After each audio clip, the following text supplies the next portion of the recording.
This week we're going to be making an origami whale. We're going to start with a square piece of paper, colored side up.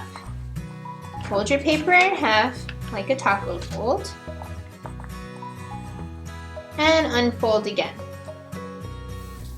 Now we're going to bring this bottom corner up to the middle line that we just created. And we're going to flip our entire paper over at this point. We're going to bring our top corner down into the middle, just like we did on the other side. And we're going to bring this corner up one more time into the middle as well. At this point, we're going to fold some of these corners back. So we're going to go to the top one up here, fold it back just a little bit to create a flat edge.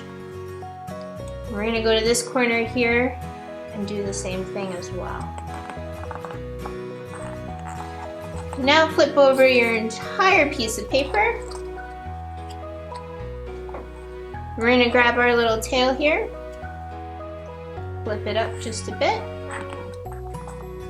And now I'm going to grab a marker to finish off my whale.